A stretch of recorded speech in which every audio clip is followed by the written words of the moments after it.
Now, it's been somewhat forgotten due to yesterday's dramatic events in Washington, but buried deep in the full 50-minute chat between Zelensky, Trump and JD Vance was this suggestion from a US reporter that Keir Starmer hadn't been straight with the president about free speech in the UK. Mr. President, Prime Minister Starmer claimed repeatedly that his government believes in free speech and was not engaged in censorship. But his country's government arrests people for memes and thought crimes, and even more worrisome is pressuring American companies to censor Americans on its behalf.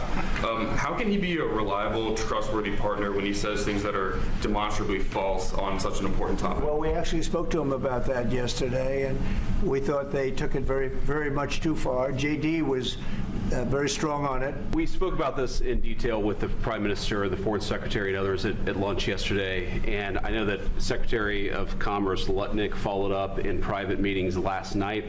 I do think that under the President's leadership, we're going to find common ground with our friends in the UK on this question, but it remains to be seen. So what do you think at home? Does the UK have free speech or not? Well, I'm joined now by political commentator Connie Shaw and the human rights campaigner Peter Tatchell. Good evening to you both. Connie, what's your take? I can probably guess your answer, actually, after your treatment at Leeds University. Does the UK have free speech, Connie? Well, the UK does have freedom of speech. The issue is that our culture has made it so that our laws are not enforced properly, and institutions think that they can get away with punishing people for expressing their legal and perfectly reasonable speech. I mean, I found Keir Starmer's comments absolutely galling to hear, and I'd like to see him say those comments that he's proud of the free speech in this country to the faces of people like Sandy Peggy, to Graham Linehan, to the man who burned the Quran and was then named by Greater Manchester Police and who will probably have a target on his head for the rest of his life. I think his comments were absolutely, I mean, they made me feel sick, quite frankly. I found it absolutely infuriating. Yeah, good point. Peter, what's your take? Are those Palestinian flags? I can't quite see from the monitor. Ukrainian and the Palestinian flag.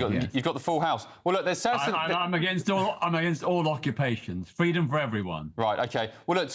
Let's stick on Palestine then. On protests every other weekend, you have the likes of Palestine protesters calling for intifadas and so on for the eradication of Israel. I guess that is free speech, which isn't should be censored or at least picked up by the cops.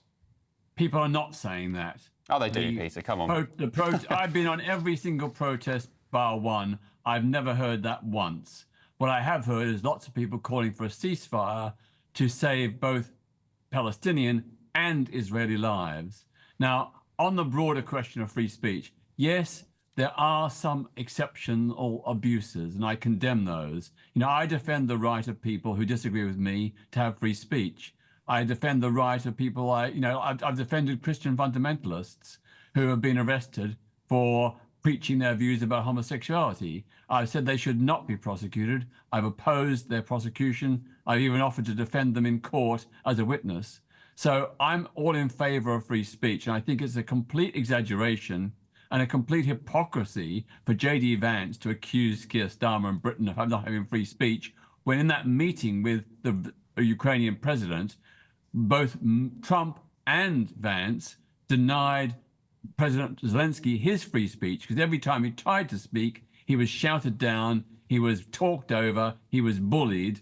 That's a denial of free speech, and we saw that by President Trump and JD Vance. So they are in no position to lecture us about free speech when they wouldn't give President Zelensky a chance to speak. All right, interesting point. I take it you've only seen the 2 or 3 minute clips online, though, not the full 40-minute chat. Connie, what do you make of that? Is that suppressing free speech when you physically interrupt somebody? I mean, it's bad manners, of course. I thought they should have let him speak. But, I mean, is that suppressing free speech? No, I don't think it is. And it's interesting that you draw that parallel, Peter, because you have been in support of Stonewall for a long time now. And their motto is trans rights are human rights, no debate.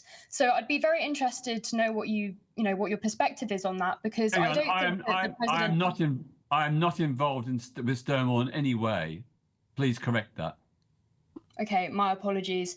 But I think that the fact that you have been so stringent in pushing gender ideology, the fact is that it is a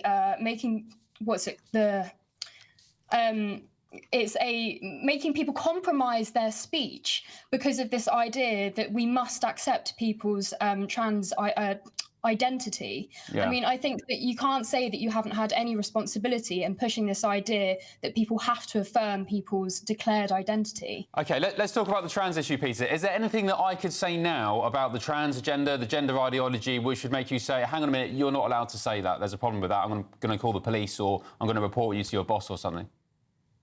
So to me, there are 3 red lines on free speech. If you make false, damaging allegation against another person, that they are a paedophile, a rapist, or a tax evader, then that's not free speech. That's an abuse of free speech, which could put those people's lives at risk.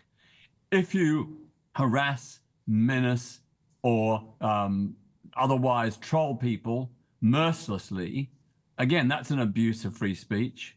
And particularly if you incite violence or murder, that too is an abuse of free speech. So I don't think those forms of free speech should be allowed, because they intimidate people. They prevent people who are the victims of that from coming out and speaking their mind. All right. But I do agree that, you know, people have a right to express a critical, different view on trans issues. Okay. That's free speech. I accept that. I've never said anything other. You know, we have to have a conversation. OK, great stuff. Peter, of course, I disagree with people saying any of those things, but I'm slightly different in that I guess they call people like me free speech absolutists, where I think you should be able to say what you want without being prosecuted or persecuted by the state, no matter how vile it is. Lots of people disagree with me on that. But Peter Tatchell, Connie Shaw, thank you for your company this evening. Very much appreciate it.